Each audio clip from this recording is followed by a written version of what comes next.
Est-ce qu'on est bon pour l'enregistrement? Je viens de le lancer. Ok. Alors, les studios Idéfix, c'est un sujet clairement qui me tient à cœur, parce que, bah, comme je vous l'ai dit, j'ai baigné dans les BD Astérix, mais également dans les dessins animés Astérix, et je trouve que l'histoire de ces studios est assez fascinante. Donc j'ai fait mes recherches. J'avais déjà pas mal de connaissances sur le sujet, mais je me suis retapé tous les bonus de mes DVD en fait, où il y avait pas mal de reportages sur les auteurs et également sur les studios Idéfix.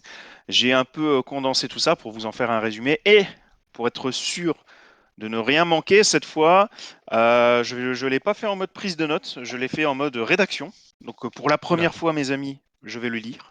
Voilà. Je vais essayer quand même de donner de la voix, faire mon petit côté théâtral. Mais voilà, comme ça, je suis sûr que je ne manquerai rien parce que je trouve que c'est quand même un sujet important.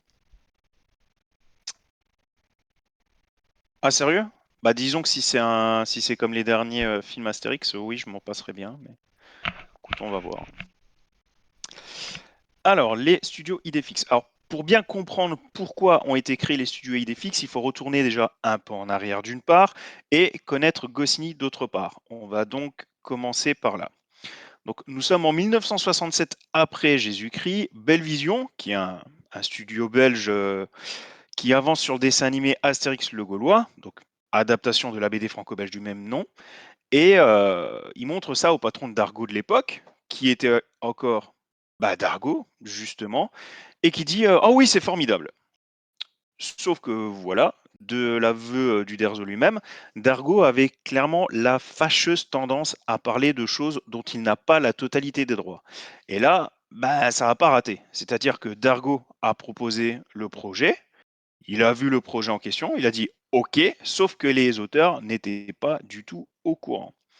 Donc Uderzo et Goscinny ont découvert l'existence du projet sur le tard, et sur le tard, c'est vraiment une façon gentille de dire les choses, hein. Sur le tard, en fait, ça veut dire une fois que le projet était terminé. Donc autant dire qu'ils étaient au pied du mur, et après la surprise, la stupeur, l'horreur même, ils sont tout bonnement scandalisés. Scandalisés, pardon. Donc en plus d'avoir fait ça dans leur dos, ce qui bien évidemment n'est pas cool déjà, Goscinny trouve que le film s'est contenté de reprendre la BD. On aurait pu croire que c'est tant mieux, mais pour lui, c'est une erreur. On y reviendra un peu plus tard. Tandis qu'Uderzo trouve l'animation tout simplement épouvantable. Alors, la raison de tout ça, parce qu'il y en a une quand même, c'est un changement en cours de route. C'est-à-dire qu'à la base, il s'agissait d'un projet télévisuel. Problème, il y a des distributeurs qui se sont montrés vachement intéressés pour le diffuser sur grand écran. Et Dargo et Belvision étaient OK. Sauf que, forcément, du coup, tu te retrouves avec un film au cinéma, mais avec le budget et les techniques dédiées au projet de télévision. D'où le résultat qui fait de l'avis d'Uderzo et de l'avis commun, d'où le résultat qui fait quand même franchement pauvre. Oui, ça a marché, oui, c'était un succès. Pourquoi? Parce que c'était le premier dessin animé à Astérix, on va dire. Mais au-delà de ça, non, l'animation pour un film de cinéma fait effectivement très très pauvre. Donc, après une telle expérience, quand Dargo et Bellevision se sont pointés en mode ah, au fait, on a aussi fait des dessins animés avec la Serpe d'Or et le combat des chefs, Uderzo et Goscinny, bien évidemment, ils ont dit clairement non, hors de question, cassez-vous avec vos films, on va continuer les dessins animés, mais clairement à notre sauce. Donc, par rapport à ça, ils vont donner trois conditions à Bellevision si vraiment ils veulent continuer les dessins animés. C'est vraiment en mode soit vous acceptez les trois conditions, soit vous faites plus de dessins animés, hein. Donc, à leur tour, ils étaient un peu au pied du mur. Et j'ai envie de dire la réponse de la bergère au berger, là, ou je sais plus comment on dit. Donc les trois conditions en question, c'est vous me détruisez ces deux dessins animés là. On se fiche de savoir à quelle étape de la production vous en êtes. Vous détruisez le dessin animé La Serpe d'Or et le dessin animé Le Combat des Chefs. Donc ça, c'est la première condition. La deuxième condition, c'est un dessin animé, ok, mais pour le cinéma, et cette fois avec le budget du cinéma. Et enfin, troisième condition, le contrôle total du projet. Belle Vision est OK. En même temps, comme je l'ai dit, ils avaient pas non plus beaucoup le choix. Et Astérix et Cléopâtre est mis en chantier. Alors, pour Goscinny, clairement, c'est un rêve, hein, je veux dire. Il adore le cinéma, il adore les comédiens, il adore les comédies, il adore scénariser. Ce sont clairement, en fait, les premiers Disney qui sont à l'origine de sa vocation. Alors là, clairement, chapeauter un dessin animé, lui qui rêvait de bosser chez Disney, c'est juste immanquable. Encore une fois, c'est un rêve. Heu et d'ailleurs, ça se voit. C'est-à-dire que quand ils se rendent compte que Astérix et Cléopâtre est un peu trop court, donc il y a, Pierre Tchernia, donc qui est assez connu, en fait, si vous suivez un peu, tout ce qui s'est passé à cette époque. Heu, Ils font partie un peu de la même équipe, hein, Goscinny Uderzo et Pierre Tchernia. Donc Pierre Tchernia, que l'on surnomme aussi, Monsieur Cinéma et qui a souvent donc bossé avec eux, qui est un grand ami du duo, d'auteurs, leur propose d'ajouter 3 scènes pour que le film soit plus long, mais surtout, il leur propose en fait d'ajouter 3 chansons, dont le fameux Pudding à l'arsenic. C'est-à-dire qu'avant ça, la scène où ils façonnent le gâteau n'était pas là. Tu arrivais tout de suite à l'étape où, Oula, oula, Tournevis oula. donne le gâteau et le oula, oula, oula, Tout à fait. exactement. Excellente Mais chanson. la chanson en elle-même a été rajoutée juste pour, rajouter du temps. Juste pas tout à fait, parce que rappelez-vous ce que je vous ai dit, Goscinny de son côté est un immense fan de Disney, donc rajouter des chansons dans un dessin animé pour lui, c'est tout simplement un nouveau pas vers les Disney. Donc lorsque Pierre Tchernia lui propose cette idée, la réponse est un grand oui. Mais malgré leurs conditions, toutes leurs remarques ne sont pas prises en compte, notamment si les dites remarques coûtent des sous à Bellevision.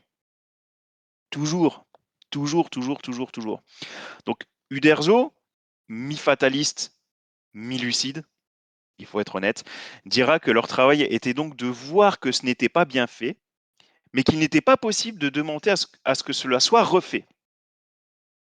Comme j'ai dit, mi-fataliste, mi-lucide. Astérix et Cléopâtre sort au cinéma.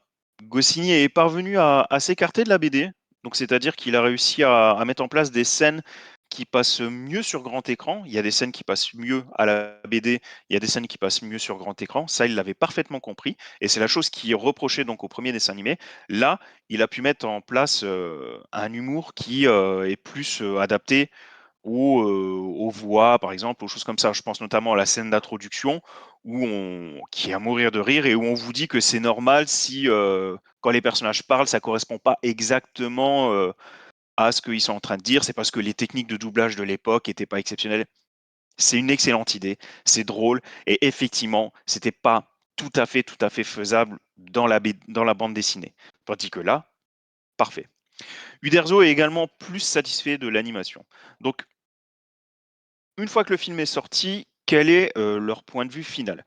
Alors, les 2 amis ne sont toujours pas, super satisfaits. Ils trouvent pas que c'est parfait, mais ils trouvent que c'est mieux. En tout cas, ils sont prêts à continuer, mais pas coûte que coûte quand même. Ils ont adoré Bruxelles, ils l'ont dit, ils ont adoré la ville, mais c'est pas pour ça qu'ils veulent continuer de se taper des allers-retours.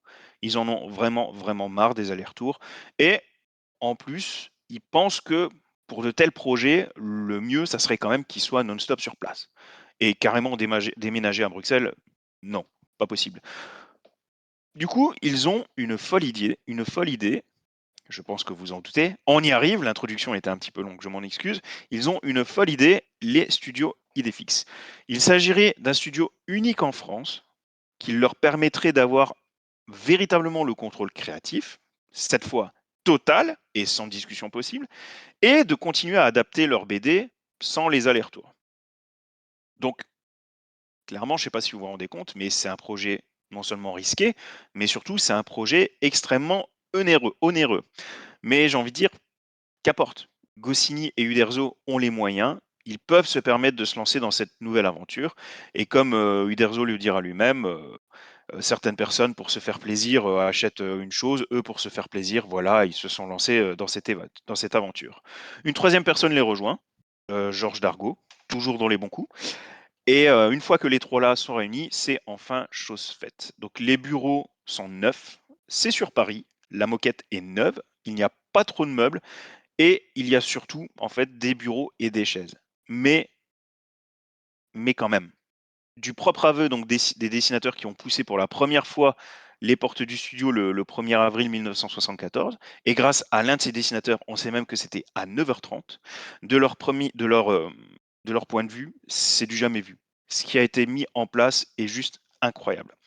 Autre chose jamais vue, toujours de, de la déclaration des différents dessinateurs, l'ambiance était conviviale et familiale. Travailler, oui, mais dans d'excellentes conditions. Et pour marquer le coup, Uderzo et Goscinny décident de mettre en place une histoire totalement inédite. Problème, malheureusement il va y en avoir beaucoup, problème, à cette époque, la femme de René Goscinny, donc Gilberte, la mère d'Anne Goscinny, est gravement malade. Donc René n'a pas du tout la tête à écrire. Même si le studio est lancé, il n'est pas dedans.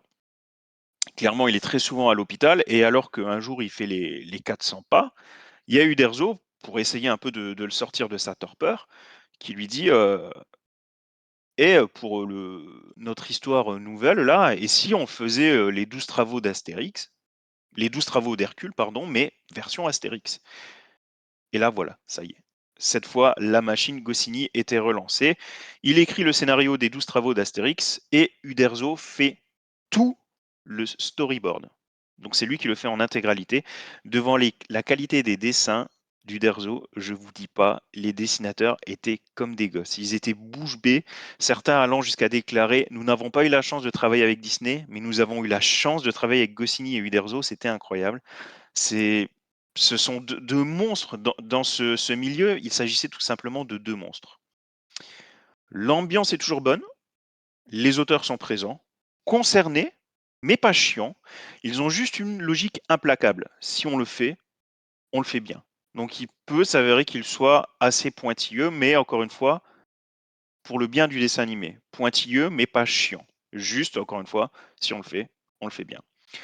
Le dessin animé n'est pas sorti que l'on en prépare déjà un deuxième, cette fois une adaptation de l'univers créé par Maurice, La Balade des Dalton, donc une aventure de Lucky Luke. Il s'agira également du dernier gros projet des studios Idéfix. Malheureusement, il n'y a pas de marché. Il n'y a pas de marché de dessin animé. Il n'arrive pas à se dégoter de nouveaux projets. Et donc, bah, ça tourne jamais à plein régime. Or, étant donné que l'on est sur la méthode Disney, c'est ce que les auteurs voulaient. Étant donné qu'on est plus sur la méthode Disney, il faut que ça tourne à plein régime pour que ça soit rentable. Il n'y a pas le choix. Pourquoi? Bah, parce qu'il y a un côté travail à la chaîne, en fait. Et que, quoi qu'il arrive, Uderzo, Goscinny surtout, voulait une équipe fixe. Donc, quoi qu'il arrive, que tu travailles ou que tu travailles pas, tu es payé. Donc, c'est ce que les auteurs, encore une fois, voulaient, surtout Goscinny. Et Uderzo lui-même, avec le recul, confiera qu'il n'était que de doux rêveurs, quoi, que c'était clairement pas, c'était pas viable comme projet. Et rapidement, bah, bien évidemment, la conclusion s'impose d'elle-même. Une méthode qui nécessite beaucoup de projets, mais sans projet, bah, ça ne peut pas marcher. Donc au studio Idéfix, la plupart du temps, les gens sont payés bah, à ne rien faire. C'est-à-dire que si tu es en bout de chaîne, bah, tu n'as pas le choix. Tu es bien obligé d'attendre que tous ceux qui sont avant toi au sein de la chaîne aient fait leur part avant que toi, tu puisses faire la tienne. Et c'est comme ça que certains sont payés tout simplement 6 mois bah, sans rien foutre. Donc oui, Idéfix rapporte, Idéfix rapporte, Idéfix rapporte de l'argent, oui, mais on perd beaucoup, beaucoup plus. Pire encore, le 5 novembre 77, donc toujours en pleine production de la balade des Dalton, donc, René Goscinny a un rendez-vous médical, il doit faire un test à l'effort, et durant le test, Goscinny s'écroule. Il s'écroule et il ne se relèvera pas. Où était le cardiologue? Où était le service de réanimation? Bah, à l'époque, il n'y en avait pas. En fait, c'est-à-dire que c'est un peu le même principe que Titanic. C'est-à-dire qu'à l'instar du Titanic, qui a montré de la plus horrible des façons qu'il faut des canaux de sauvetage en quantité suffisante, Goscinny a montré de la plus horrible des manières bah, qu'il faut un cardiologue et un service de réanimation lors des réalisations des tests à l'effort. Et ce n'est donc qu'après son décès qu'il y a vraiment eu une sorte de prise de conscience sur le sujet en France et qu'on a commencé à mettre en place de manière un peu plus systématique au moins une personne capable de t'épauler si vraiment tu ne vas pas bien, quoi, voire plus dans le cas de Goscinny. Goscinny mort, les studios Idefix perdent leur capitaine. Uderzo est tout simplement démoli par la mort de son ami. Il l'a dit, hein, il n'y a que quelques rencontres qui auront vraiment marqué sa vie. Et parmi les 2-3 personnes qu'il cite, il y a sa femme, bien sûr, et il y a Goscinny. Donc son ami mort, Uderzo n'est pas du tout à 100% dans les studios Idefix et les têtes pensantes tirent la couverture pour avoir le pouvoir, mais ben, le truc c'est qu'il manque clairement de lucidité. Le pouvoir en question, il n'existe déjà plus. Donc les studios qui étaient dans une situation terriblement délicate ne trouvent pas de solution. La clé est mise sous la porte le 1er avril 1978, donc c'est-à-dire 4 ans jour pour jour après son lancement. La balade des Dalton sort le 24 octobre 78, c'est donc le deuxième et dernier projet des studios, et il sort alors que le studio donc n'existe déjà plus. Quant à, euh, quant à Uderzo, lui, il nous a quittés il n'y a pas si longtemps que ça, c'était en 2020. Voilà les amis. Ah oui, Matt, oui, d'accord, mais dans tous les cas, c'était pas possible de sauver tout le monde. Il en manquait, quoi qu'il arrive. Rempli à moitié, oui, mais il en manquait. Alors, est-ce que j'ai raté des choses? Hop, hop, hop, hop. N'hésitez pas si vous avez des questions. Ah oui, ça c'est clair, Matt. Rêver de bosser chez Disney, mais je pense que c'est plus la magie de Disney, c'est les paillettes qu'il avait dans les yeux que vraiment la politique de Walter Disney. Surtout que on la connaît maintenant cette politique et clairement aux États-Unis on en a parlé, mais je ne sais pas si en France on avait parlé de cette politique qui se passait aux États-Unis à l'époque. Sans surprise, j'étais pas né. Mais ça serait intéressant de savoir si tout ce bordel a passé la frontière américaine.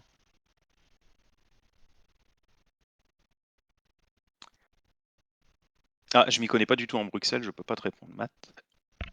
Je suis quand même curieux que Matt n'ait pas relevé que genre Bruxelles, parce que t'as dit Bruxelles et je sais que ça se dit Bruxelles et je sais que Matt est belge, je me dis il a pas tilté, enfin il a pas fait la remarque, donc je me dis peut-être que ça Oula, passe. moi je suis désolé, je suis très basique, je vois un X, je dis XL, hein, Pardon si c'était pas comme ça. Et oui, bah c'est comme Chamonix, hein, on dit pas Chamonix. Pareil. Oui. Oh, et encore, je crois que j'aurais été capable de dire Chamonix.